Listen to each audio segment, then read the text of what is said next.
Hey friendo, Steve here. Welcome back to the channel. So last week I did a couple videos taking a look at AEW, and one of those videos was 5 things AEW could learn from WWE. And a lot of people in the comments said, hey, you should do the opposite video, the bunch of things that WWE could learn from AEW. And so I figured, yeah, I'll do that video. It sounds pretty cool. Rightfully, a couple people in the comments also said that video would probably be really long. And you're absolutely right. I'm going to try not to make this video long, but when I started writing this video, I found a lot more things than just 5 that WWE could learn from AEW. So we're going to get started here with those in just a moment. But first, I did want to mention this as a caveat. One of the things that isn't going to change about WWE is Vince McMahon. Vince McMahon has a lot of things that he feels professional wrestling is, and they don't include things like character arcs, internal story logic, plot twists that make sense, character motivations that make sense, motivated heel and face turns that make sense.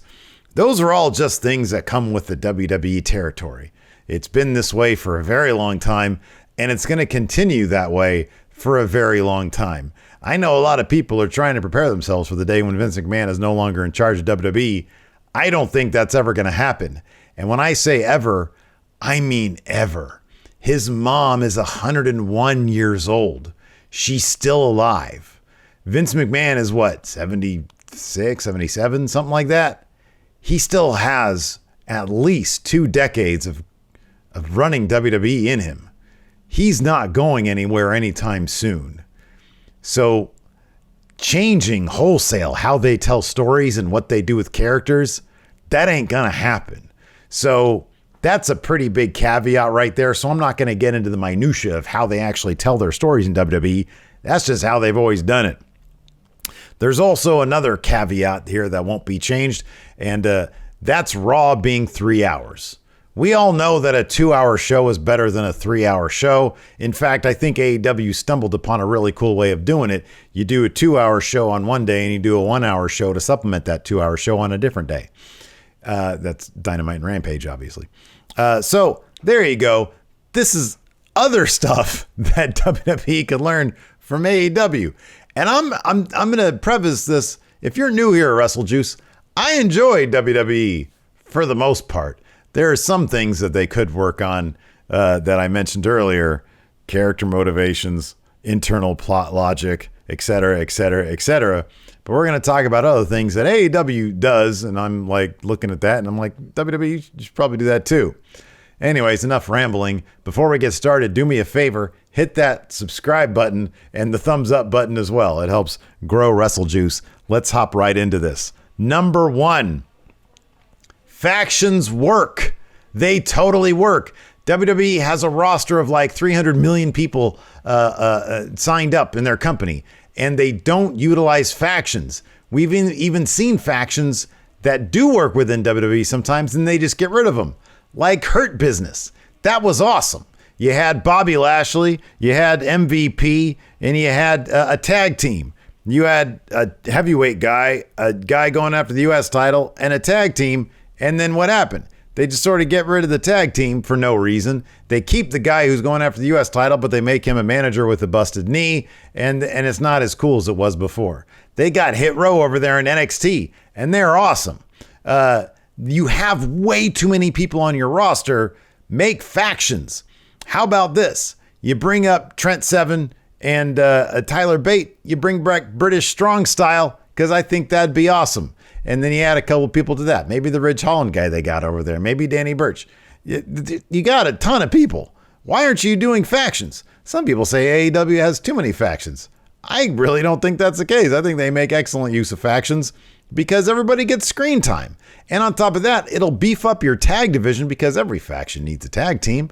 And it'll all be like motivated and stuff because they'll be in factions. Why don't they use factions? I don't know. Number 2, utilize your legends better, man. Look at how AEW uses their legends. Jake Roberts, Tully Blanchard, Sting. Man, they really know how to pay respect to, pay homage to their legends. When you think of WWE and how they use their legends, what do you think? They trot out Hulk Hogan every once in a while to try to pop the crowd. They use legends for last time they had like the Legends Raw or whatever. Randy Orton showed up and he just ran down Mark Henry. He ran him off to AEW. Paul White, the Big Show. He didn't really like how he was being treated there in WWE, and he went over to AEW to do commentary. They kind of have a history of not using their legends all that great, WWE. Look at how they used Ted DiBiase recently in NXT. It was actually perfect. It was great. He came in for a story and then left. He could have easily stuck around because NXT was using him in a way that was really, really cool. Do that more on main roster even. Use your legends better. AEW does that great. Next up, limit your recaps to pay-per-view builds. AEW just hops you right into the action whenever you turn on Dynamite. I always have to turn it on a couple minutes early because I know I'm so used to WWE way of doing things. You can sort of skip the first 3 minutes of any episode of WWE and you won't miss anything. With AEW, they just hop right into the action and it's great. In WWE, you just get these endless recaps. And then during the show, you get recaps. Sometimes you get recaps inside of other recaps. It's insane. And it's just there to fill time. And we don't need that stuff. We need more action. So get rid of recaps. Unless you're doing like a really cool pay-per-view build. Like remember that time they did the Limp Bizkit to the Austin Rock stuff? That was really awesome. That was a really great recap package. Anyways, next up, wins and losses. They should totally matter. They should totally matter. Zelina Vega showing up on SmackDown demanding a title shot when she's literally won 2 matches over the past 2 years makes zero sense whatsoever. I'm not saying WWE should go to rankings, but WWE should totally go to rankings because in AEW, they may not be perfect, but they work. They're kind of cool. They motivate feuds. They motivate title shots. They are awesome. I love the rankings in AEW. Not saying WWE should use them, but they should at least try to incorporate the concept of wins and losses when it comes to their wrestlers issuing challenges to other wrestlers.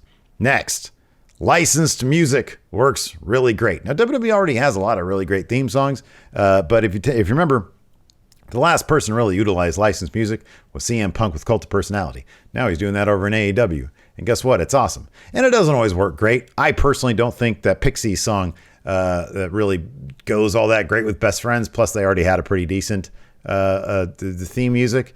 But hey, it's kind of cool they got them. Wild Thing for Moxley, I think works really great. So yeah, every once in a while, splurge on some licensed music. It could help your product quite a bit because it's just cool. I'm a huge fan of entrance music. The more, the better. Next up, rematches. WWE, let's talk about rematches. You got to stop with this stuff. You really got to stop with this stuff. You need to learn to move on. You have a feud and then it's done with and you move on. Now, if it's a special feud, like over in AEW, you got Jericho and MJF. You got FTR and Pride and Proud and Powerful, Santana Ortiz. You got Britt Baker and Thunder Rosa, I think, had a bit of a series. When it's special matches, when it's special feuds, that's fine. Do rematches and make those matches different. You had the Labors at Jericho. Now they're going to have a straight up normal match with the stipulation that Jericho's career's on the line at All Out, basically. So you can mix up how the rematches go, but don't just have the same matches over and over again. I was losing my mind when on SmackDown, Shotzi, Blackheart, and Tegan Nox had an open challenge match against Tamina and Natalia. And then they had a championship contender match. And then another championship contenders match. And then they still said that they might not deserve a tag title shot. It's just lazy booking. If you're going to have a rematch, make sure it's motivated, not just because you want to do the same thing because you can't think of anything better to do. So just move the fuck on and limit your rematches to absolutely the necessities. Next, why is everything red on Raw and blue on SmackDown? Like, I get back in the day, you had Raw, it was red, and then you did SmackDown, it was blue. But like, for God's sakes, can we get some more color added to this stuff? And then NXT was yellow, and now NXT is adding nothing but color to the brand, apparently, according to the promo thing that we saw.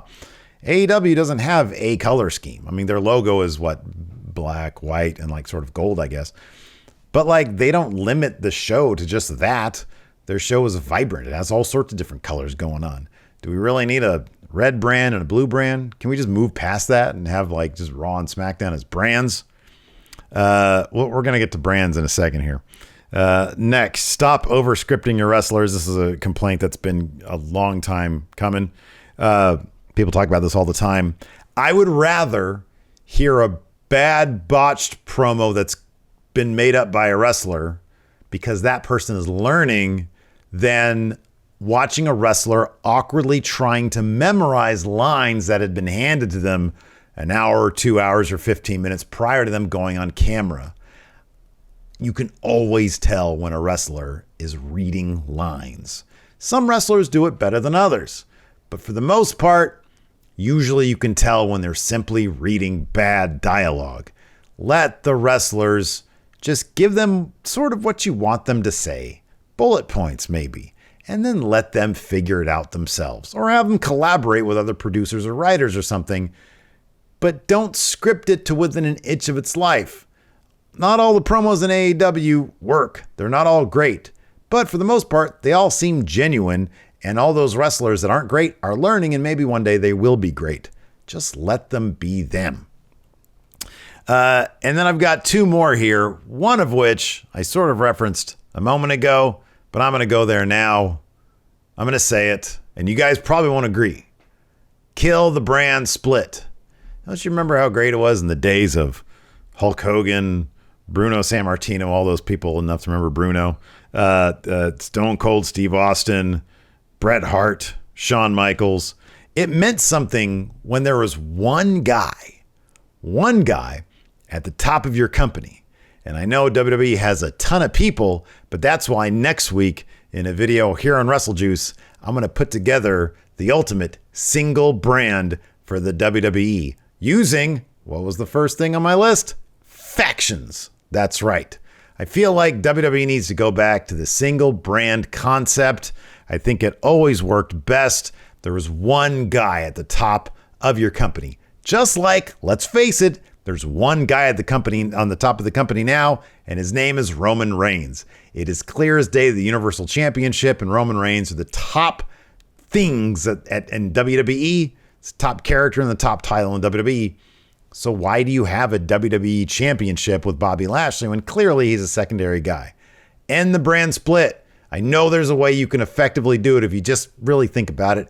AEW only has one brand. They're probably only going to always have one brand. And I think it works great. As long as you can craft enough stories that don't involve a title, then there's no reason to have two brands. I don't care how many wrestlers you have. This last one is a bonus one, and I'm sure none of you out there are going to like this. But WWE, if the one thing that they really, really do have a lot of is history, why aren't they using this history a little bit more? Why isn't there a new NWO, maybe led or mentored by Hall and Nash? Why isn't there a new DX mentor or led by Triple H and Shawn Michaels? I'm sorry, you have these cool concepts that are already there. Why not utilize them? Why not mix those in with, new ideas and new concepts and new IP? This isn't really related to AEW, but I just sort of thought about this one. I'm like, you've got all these great sort of older properties. I mean, hell, look at Hollywood. If WWE really wants to be Marvel, look at how Hollywood does things. This is like, what, the 5th Batman movie franchise we've had coming up with Robert Pattinson. There's probably going to be a bunch more, maybe even running concurrently with this one.